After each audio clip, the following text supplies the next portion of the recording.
हूँ Indian navy headquarter Andaman and Nicobar command tradesman met online form 2023 के बारे में कि कैसे आपको ये फॉर्म फिलअप करना है। यहाँ पर आपको स्टेप बाय स्टेप पूरी जानकारी दी जाएगी जिससे कि आप इस फॉर्म को बिना किसी मिस्टेक के भर पाएंगे। तो चलिए शुरू करते हैं। आपके सामने वेबसाइट आ जाएगी। अब यहाँ पर आने के बाद में आपको क्या करना है, आपको अप्लाई ऑनलाइन के नीचे जो क्लिक है आपको इसके ऊपर क्लिक करना है। इसके ऊपर क्लिक करने के बाद इस तरह से इंस्ट्रक्शंस आएंगे, आप इन सभी को यहाँ पर चेक करके कंटिन्यू कर देंगे। फिर आते हैं नेम ऑफ द कैंडिडेट। आपको आपका फर्स्ट नेम यहाँ पर 10th के सर्टिफिकेट के अकॉर्डिंग एंटर करना है, मिडिल नेम डालना है, नहीं है तो खाली छोड़ दीजिए। इसके बाद आप आपका लास्ट नेम एंटर करेंगे। फिर आपको यहाँ पर father first name, middle name, last name enter करना है। मदर का first name, middle name, last name आपको डालना है। जेंडर आपको यहाँ पर टिक करके बताना है, मेल फीमेल या फिर अदर। मैरिटल स्टेटस क्या है, मैरिड अनमैरिड, वो आपको यहाँ पर टिक कर देना है। फिर जो आपका डेट ऑफ बर्थ है वो आप यहाँ पर कैलेंडर के ऊपर क्लिक करके सिलेक्ट कर लेंगे। पहले आपका जो भी ईयर है वो आपको यहाँ पर सिलेक्ट कर लेना है, इस तरह से कैलेंडर के ऊपर क्लिक करके। एंड देन यहाँ पर जो आपका मंथ है वो सिलेक्ट करेंगे। फिर यहाँ से आपका डे भी आपको सिलेक्ट कर लेना है।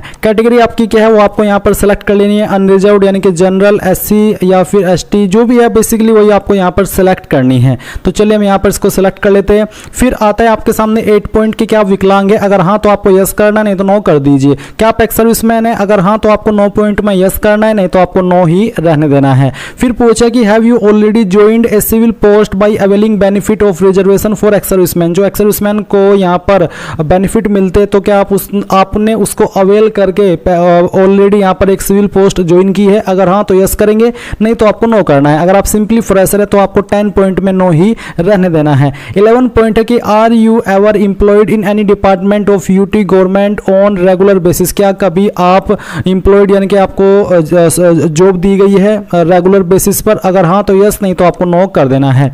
इसके बाद 12 पॉइंट है नेशनलिटी का, जो कि इंडियन ही यहाँ पर रहेगा। रिलीजन आपका क्या है वो आपको सिलेक्ट कर लेना है। 14 पॉइंट है do you want to make your personal information. क्या आप अपनी पर्सनल इन्फॉर्मेशन यहाँ पर इनको देना चाहते ताकि आपको इसके आधार पर आगे भी जो अपॉर्चुनिटी से जुड़े हुए मेल मैसेज सेंड करते रहे। तो चाहे आप इसमें यस कर दीजिए चाहे नो कर दीजिए, आपके फॉर्म पर कोई भी इफेक्ट नहीं पड़ेगा। मैं नहीं देना चाहता, मैं यहाँ पर नो कर देता हूँ। फिर है 15 पॉइंट परमानेंट एड्रेस। तो जो आपका परमानेंट एड्रेस है वो आप यहाँ पर डोर नंबर, स्ट्रीट, विलेज लिखेंगे, सिटी, टाउन, तहसील का नाम देंगे, डिस्ट्रिक्ट आपकी जो भी है वो आप यहाँ पर एंटर कर देंगे। फिर यहाँ से आपका जो स्टेट है वो आपको यहाँ पर इसमें एंटर करना है। तो जैसे कि यहाँ पर उत्तर प्रदेश से मैं हूँ तो यहाँ पर मैं उत्तर प्रदेश लिख देता हूँ। इसके बाद जो आपका पिन कोड है वो भी आपको डाल देना है। अब आपका जो कम्युनिकेशन एड्रेस है वो और जो परमानेंट एड्रेस है वो अगर सेम है, एक ही है, तो आप यहाँ पर टिक कर देंगे। देन गाइज यहाँ पर आप अपनी ईमेल एड्रेस एंटर करेंगे, अपना मोबाइल नंबर एंटर करेंगे।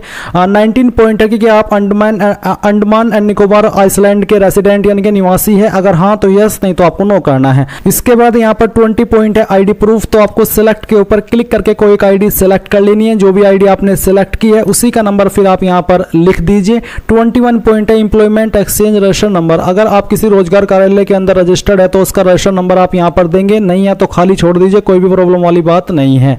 22 पॉइंट है fill your matriculation qualification detail, यानी कि 10th की जानकारी आपको देनी है। तो नेम ऑफ द एग्जाम्शन, तो आपको यहाँ पर इसके अंदर जो लिखना है वो आपको यहाँ पर 10th लिखना है। इसके बाद में किस बोर्ड के द्वारा आपने आपकी 10वीं पास किया उस बोर्ड का नाम आप यहाँ पर लिखेंगे। सर्टिफिकेट सीरियल नंबर, यानी कि जो आपकी 10th की मार्कशीट है फिर जो सर्टिफिकेट है उसका जो सीरियल नंबर है वो आप यहाँ पर लिखेंगे।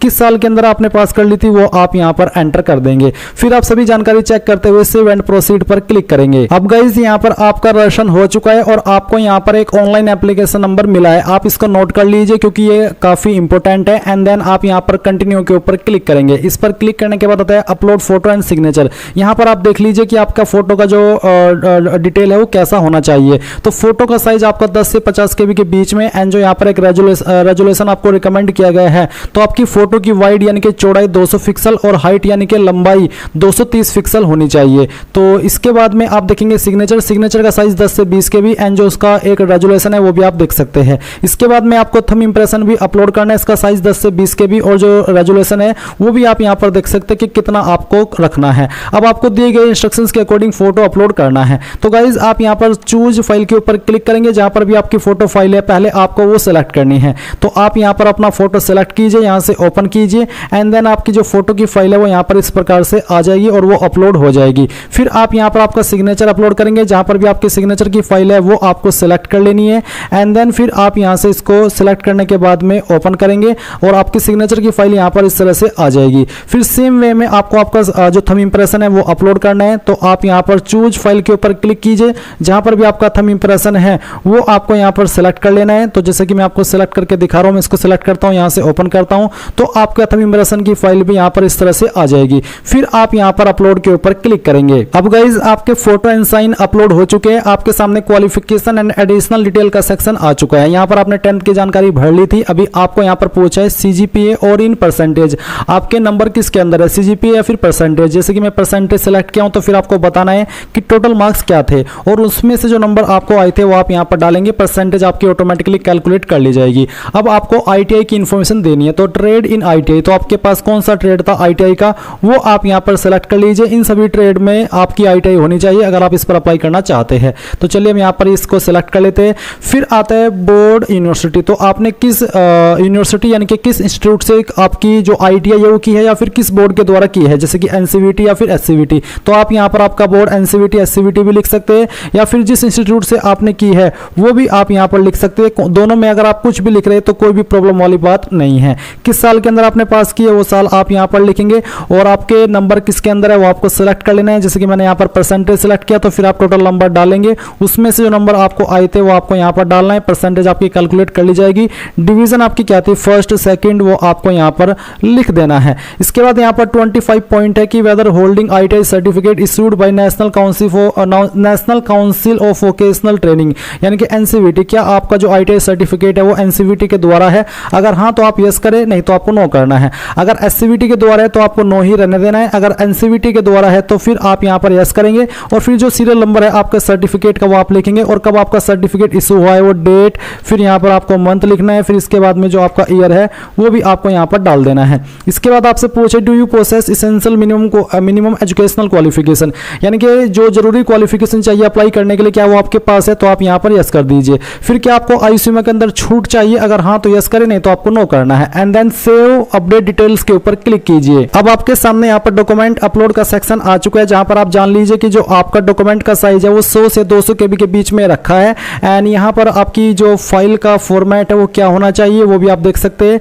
तो बेसिकली आप यहाँ पर इसको PDF के रूप में भी अपलोड कर सकते हैं, जो कि बेसिकली PDF का ही आपका फॉर्मेट है, आप इसके अलावा किसी अन्य फॉर्मेट में नहीं कर पाएंगे। तो पहले तो आपको 10th का मार्कशीट अपलोड करना है, तो चूज फाइल के ऊपर क्लिक कीजिए, जहां पर भी आपकी 10th की मार्कशीट है वो आपको सिलेक्ट कर लेनी है एंड देन फिर आप यहां से इसको ओपन कर लेंगे। तो चलिए मैं यहां से इसको ओपन करता हूं। ओपन करने के बाद में आपकी फाइल यहां पर इस तरह से आ जाएगी और इसके बाद में गाइज आप यहां पर जो आपका टेक्निकल क्वालिफिकेशन डॉक्यूमेंट यानी कि ITI का सर्टिफिकेट है वो आप अपलोड करेंगे। तो जहां पर भी फाइल है सिलेक्ट कीजिए और यहां से ओपन कर दीजिए एंड आपकी ये फाइल भी इस तरह से यहां पर आ जाएगी। देन फिर आप अपलोड डॉक्यूमेंट्स के ऊपर क्लिक करेंगे तो ये डॉक्यूमेंट आपके अपलोड हो चुके हैं, आप यहां से ओके कर दीजिए। ओके करने के बाद में आप यहां पर व्यू भी इनको व्यू के ऊपर क्लिक करके कर सकते हैं, जैसे कि आप देख सकते हैं व्यू के ऊपर क्लिक करेंगे तो आप यहां पर इनको व्यू कर लीजिए कि सही डॉक्यूमेंट अपलोड हुआ है या फिर नहीं हुआ है। इसके बाद आपको क्या करना है, इसके बाद आप यहां पर नीचे नेक्स्ट के ऊपर क्लिक करेंगे। नेक्स्ट के ऊपर क्लिक करने के बाद ये आपके सामने डिक्लेरेशन है और अब आप यहां पर अगर जो भी फॉर्म आपने भरा है उसको चेक करना चाहते हैं तो आप एप्लीकेशन प्रीव्यू के ऊपर क्लिक करके सभी जानकारी चेक कर लीजिए। अगर आपको लगता है कोई जानकारी गलत हो गई है तो अभी भी आप उसको बैक के ऊपर क्लिक करके यहां पर स्टेप पर जाकर के